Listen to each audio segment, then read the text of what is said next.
జగన్మాత పార్వతీదేవి తనయుడు, విఘ్నాలను నివారించే ముక్తిదాయకుడు. ఎలాంటి కార్యాన్నైనా ప్రారంభించే ముందు ఈ స్వామిని పూజించి ప్రారంభిస్తే విజయాన్ని చేకూర్చువాడు. ఆయన నవరాత్రులు వస్తున్నాయంటే చాలు చిన్న పెద్ద తేడా లేకుండా ఊరు వాడ ఉత్సవాలు చేస్తారు. మనం తలపెట్టే పనిలో విఘ్నం కలగకుండా మనల్ని కాపాడుతూ వరాలు అందించే శ్రీ వరసిద్ధి వినాయక స్వామి వారి సుప్రసిద్ధ క్షేత్రమైన కాణిపాకంలో అయితే మనమైతే ఉన్నామన్నమాట.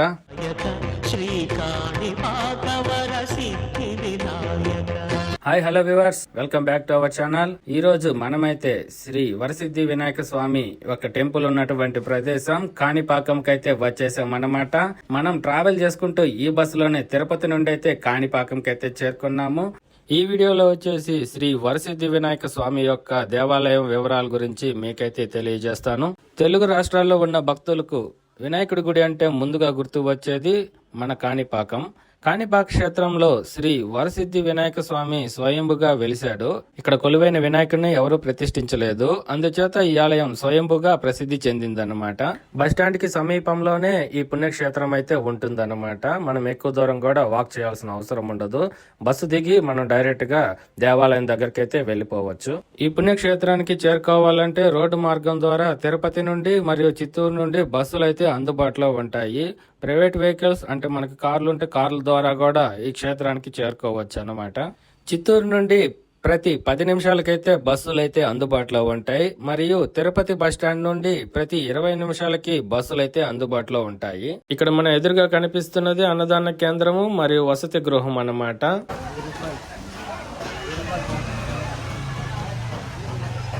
మనం ఎటు నుంచి వచ్చినా ఆలయం వద్దకు చేరుకోవడానికి సైన్ బోర్డ్స్ అయితే ఉంటాయన్నమాట. ఆ డైరెక్షన్ ద్వారా మనం టెంపుల్ కి అయితే చేరుకోవచ్చు. స్వామి వారిని దర్శించుకోవడానికి ఉచిత దర్శనం క్యూ లైన్స్ వచ్చేసి ఆపోజిట్ ఇక్కడ క్యూ లైన్స్ అయితే ఉంటాయి. ఆ క్యూ లైన్స్ ద్వారా స్వామివారిని దర్శించుకోవచ్చు. మనం ఇటు నుండే బస్ స్టాండ్ ద్వారా లోపలికి అయితే వచ్చామన్నమాట. ఇక్కడ రైట్ టర్నింగ్ తీసుకొని మనమైతే టెంపుల్ వద్దకైతే చేరుకోవచ్చు. ఇక్కడ మీరు చూడవచ్చు శీఘ్ర దర్శనంకి దారి అని బోర్డు అయితే కనిపించింది.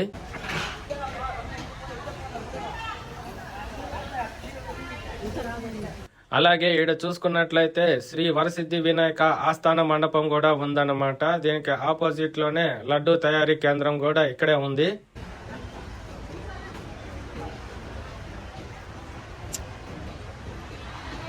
ఇక్కడ చూసినట్లయితే శ్రీ స్వామివారి లడ్డు పోటు మరియు పడితరం స్టోర్ అని బోర్డు అయితే ఉంది.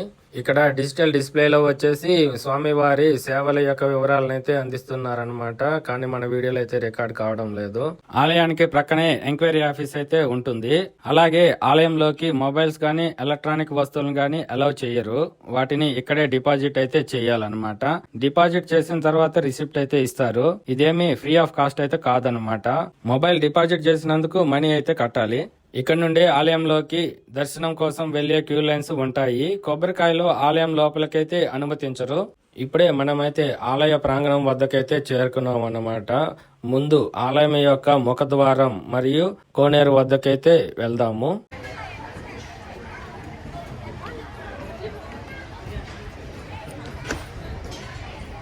కాణిపాకంలో సజీవమూర్తిగా వెలిసిన ఈ స్వామికి వేల సంవత్సరాల నాటి చరిత్ర అయితే ఉందన్నమాట.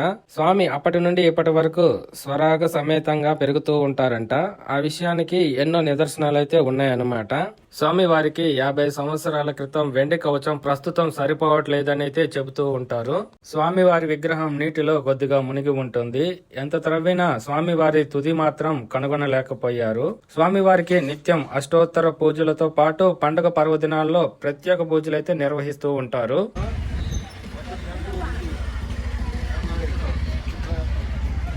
ఇక్కడ మీకు ఎదురుగానే లగేజ్ కౌంటర్ కూడా ఉంటుంది.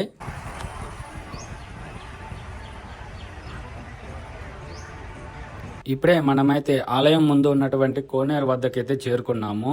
ఇక్కడ కోనేరుని దర్శించుకున్న తర్వాత శ్రీ వరసిద్ధి వినాయకుడిని దర్శించుకునే ముందు ఈ గాలి గోపురం వద్ద వచ్చి దీపాలను అయితే వెలిగిస్తారనమాట. మన మనసులో ఏ కోరుకున్నా సరే స్వామికి ఇక్కడ నుంచే విన్నవించుకోవచ్చు అనమాట. 365 ఒత్తులు అని 2 ఒత్తులని 31 ఒత్తులు అంటే నెలకి సరిపడ ఒత్తులు ఇక్కడైతే అమ్ముతూ ఉంటారన్నమాట. అవి తీసుకొని స్వామివారి ముందు వెలిగించినట్లయితే మన కోరికలను చెప్పుకుంటే అవి నెరవేరుతాయని చాలా మంది భక్తులైతే నమ్ముతూ ఉంటారన్నమాట.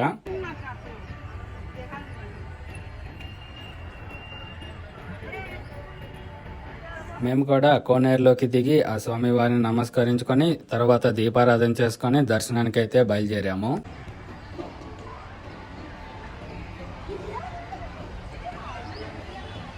శ్రీ వరసిద్ధి వినాయక స్వామిని దర్శించుకోవడానికి వివిధ రకాల సేవా దర్శనాలు అయితే అందుబాటులో ఉన్నాయన్నమాట.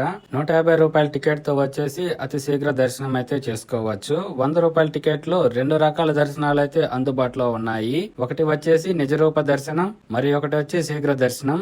దాని ద్వారా మనమైతే స్వామి వారిని అయితే దర్శించుకోవచ్చు. ఇక్కడ మీరు చూడవచ్చు శ్రీ స్వామి వారి నిజరూప దర్శనం వేళలో ఇన్ఫర్మేషన్ బోర్డు అయితే ఉందన్నమాట. ఉదయం 5 గంటల నుండి 5:30 వరకు, ఉదయం 7 గంటల నుండి 7:30 వరకు, 8:30 నుండి 9 గంటల వరకు, 10:30 నుండి 11 గంటల వరకు, మరలా సాయంత్రం 4:30 నుండి 5 గంటల వరకు అని బోర్డు అయితే ఉందన్నమాట. అలాగే ఉచిత దర్శన వేళలు అని బోర్డు కూడా ఇక్కడ ఉంది. మేము వెళ్లే సమయానికి 10:30 అయితే అయిపోయింది అనమాట. అదే సమయానికి మేము శ్రీ వరసిద్ధి వినాయకుడిని అయితే నిజరూప దర్శనం అయితే చేసుకున్నాము. స్వామివారి ప్రధాన ఆలయంలోకి ప్రవేశించే ముందు వెండి వాకిలి అయితే వస్తుందన్నమాట. అది దాటుకొని లోపలికి ప్రవేశించగానే ఎదురుగా శ్రీ స్వామివారు అయితే మనకి నిజ రూపంలో అయితే ప్రత్యక్షంగా మనకైతే దర్శనం అయితే ఇచ్చారు. అలాగే క్రింద బావి, స్వామివారి ఎదుట మోక్షికం చాలా బాగా దర్శనం అయితే ఇస్తాయి. ఆలయ దర్శనం అయిపోగానే వెనుక భాగంలో ఉన్న మార్గం ద్వారా మనమైతే బయటకు వస్తామన్నమాట. బయటకు రాగానే డొనేషన్ కౌంటర్ మరియు లడ్డు కౌంటర్స్ అయితే ఉంటాయి. ఈ లడ్డు ప్రసాద కౌంటర్స్ లో వచ్చి చిన్న లడ్డు, ప్రత్యేక అభిషేకము లడ్డు, వడ, పులిహార పదార్థాలు మనకైతే అందుబాటులో ఉంటాయి.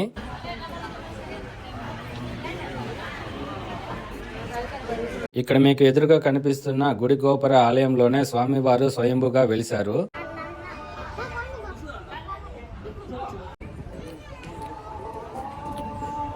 ఇక్కడే వరసిద్ధి వినాయక ఆలయంతో పాటు అదే కాలంలో నిర్మించిన శివాలయము, వరదరాజ స్వామి ఆలయాలైతే ఉన్నాయన్నమాట. స్వామివారి ఆలయానికి వాయువ్య దిశలో వచ్చేసి మణికంఠేశ్వర స్వామి ఆలయం అయితే ఉంటుంది.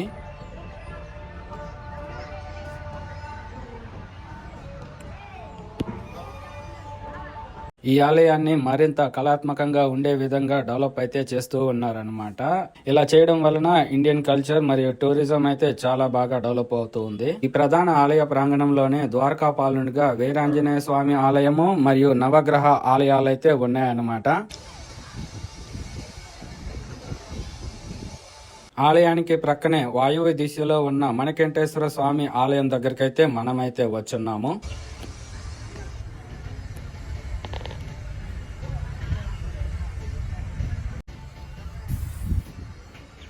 ఈ ఆలయంలో ఎప్పుడూ ఒక సర్పం అయితే తిరుగుతూ ఉంటుందంట. అది ఎవరికి అపకారం చేసినట్లు ఇంతవరకు దాఖలైతే లేవంట. అది దేవతా సర్పమని, ఎంతో గొప్ప మహిమలు కలదని, ఆ పాము పడగపై మణి కూడా దర్శనం ఇస్తూ ఉంటుందని ఇక్కడ అర్చకులు మరియు భక్తులు అయితే చెప్తూ ఉంటారు. ఈ ఆలయాన్ని 11వ శతాబ్దంలో చోళరాజు కులోత్తంగ మహారాజు నిర్మించినట్లు చారిత్రక ఆధారాలైతే ఉన్నాయి. ఇక్కడ తప్పు చేసిన వ్యక్తిని ఆలయం ముందున్న నీటిలో స్నానం చేయిస్తే తప్పు ఒప్పుకుంటారని ప్రసిద్ధి అన్నమాట. అలా చేయకుంటే వినాయకుడు వారిని శిక్షిస్తారని ఇక్కడ ప్రజల నమ్మకము. అలాగే ఆలయంకి సమీపంలోనే ఫస్ట్ ఎయిడ్ సెంటర్ కూడా ఉందన్నమాట. అలాగే స్వామివారి ఆలయానికి ఈశాన్య దిశలో వరదరాజ స్వామి ఆలయం కూడా ఉంటుంది. పూర్వం జనమజయుడు సర్పయాగం చేసిన తరువాత శ్రీ మహావిష్ణువు అతనికి కలలో కనపడి శ్రీ వరదరాజ స్వామి వారి ఆలయాన్ని కట్టించమని ఆజ్ఞాపించడం చేత దానిని జనమజయుడు కట్టించాడని అంటుంటారు. శ్రీ వరదరాజ స్వామి ఆలయంలో నవగ్రహ మండపం మరియు అద్దాల మేడ కూడా ఉంటాయన్నమాట. ఈ ఊర్లో 3వ వంతు వివిధ దేవాలయాలతో నిండి అయితే ఉంటుంది.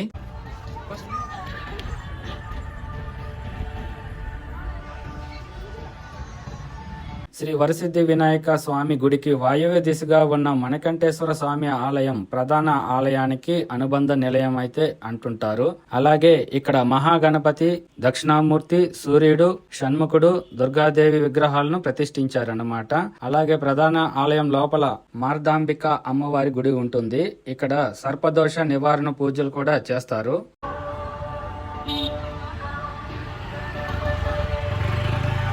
ఇక్కడ మీకు ఎదురుగా కనిపిస్తున్నదే వరదరాజ స్వామి ఆలయం అండి. కాణిపాకం ఆలయానికి ఉన్న మరొక విశిష్టత ఏమిటంటే ఈ దేవాలయము శివ వైష్ణవ క్షేత్రంగా విరాజిల్లుతూ ఉంది.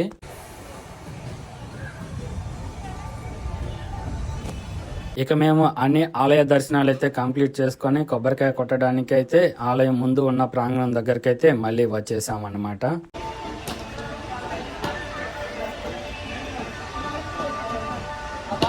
చాలా మంది భక్తులు తిరుమలకు వెళ్ళినప్పుడు మరియు వెళ్ళక ముందు కూడా తప్పకుండా ఇక్కడికి వచ్చి శ్రీ వరసిద్ధి వినాయక స్వామిని అయితే దర్శించుకుంటారన్నమాట. ఇక అన్ని దైవ దర్శనాల అనంతరం మధ్యాహ్న భోజన సమయానికి ఈ క్షేత్రంలో ఉన్న అన్నప్రసాద భవనంకైతే వచ్చామన్నమాట. ఈ అన్నదాన ప్రసాద కేంద్రంలో తక్కువ భక్తులు కూర్చోడానికి మాత్రమే ఉందన్నమాట. అందువలన ఒకేసారి కాకుండా వంతులుగా అయితే లోపలికైతే పంపుతున్నారు.